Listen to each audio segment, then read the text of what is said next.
how does WHO defines the blindness? It is less than 3/60 is the new definition. Inability to count the fingers from a distance of 3 meters, called less than 3/60, is called as the blindness, is what need to be remembered. If you use this as a criteria, then it is not 12 million blind, but it is 8 million blind people in India. And what is the ultimate goal by 2020? It is to decrease the prevalence of the blindness to as low as 0.3% is considered to be the important difference. And what is the new name which is being given for the National Program of Control of Blindness? It is called National Program of Control of Blindness, and also visual impairment is what you have to basically understand. Very good. Now, every Sunday 12 p.m. to 2 p.m. we have this Sunday mock test. Whichever the part of the world I am traveling, I still take time to discuss with you the questions and personally frame some of the questions, so that our originality of setting up as much proximate questions as what examiner is looking for, that's our unique selling proposition, USP, that we wanted to offer you, that will you take the 20 tests or 30 tests seriously, think about the 300 questions that you are answering, and definitely you will make a good seat in NEET. It's more of a self-preparation. What we can at most do is to stimulate you. That's what we can be able to do as teachers. Now, this is a classical example of acanthamoeba keratitis, the organism cyst which you are seeing. So it is more common in those who wear the soft contact lens rather than those who are wearing the rigid gas permeable lens, is what you need to remember. It's a painful condition, and it can be cultured on a non-nutrient agar which is enriched with the E. coli, is the classical nature of the acanthamoeba. And it can occur as an opportunistic infection if you are already having herpetic keratitis, is what you need to appreciate. There are different types of lines in ophthalmology formed by the iron deposition. There is a Ferri's line, which is a corneal epithelial iron line. There is a Stoker's line, which is once more a corneal epithelial iron line, which is present at the edge of the pterygium.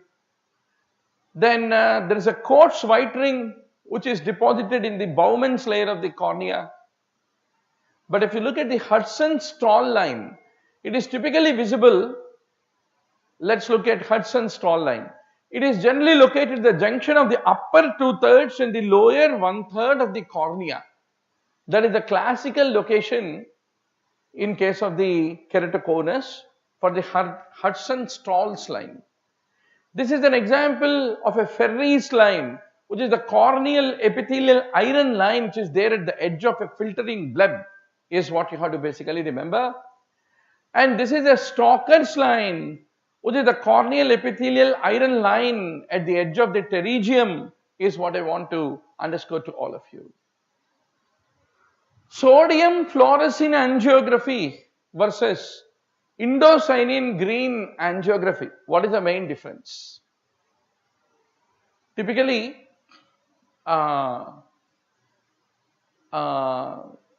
albumin binding is less in case of sodium fluorescein angiography compared to indocyanine. And in choroidal circulation, the sodium fluorescein can be able to pass freely across the endothelium, is what you have to remember. Now, what is this ocular condition? This is called phthisis bulbi. Whenever there is any injury to the eye, or whenever there is any trauma to the eye, ultimately the eye becomes shrunken, which is typically called phthisis bulbi, and the size of the eye decreases, and calcification occurs into the Bowman's layer, and it needs to be removed by enucleation, especially whenever the phthisis bulbi become painful, enucleation is considered to be the treatment. Curvilinear capsulorhexis is a way by which you extract the lens. There is another technique called as opener technique. So what is the difference between the two? Typically in the curvilinear, you will give a continuous curvilinear incision. You do hydrodissection, then you will be doing a delineation, then you will be doing a nucleus emulsification, and then finally aspiration. So it has no chances of causing posterior capsular opacification. That's what you need to basically appreciate. This is how typically the curvilinear incision looks like, is what you need to remember. Impaction of the foreign body in the ear.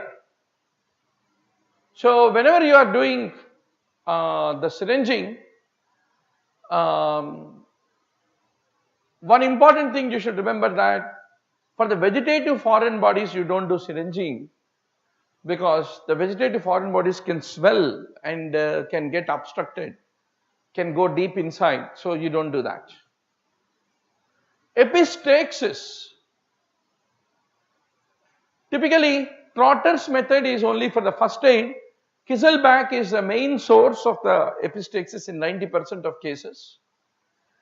Then if you are leaving the pack in the nose for more than 48 hours, it can breed the infection. And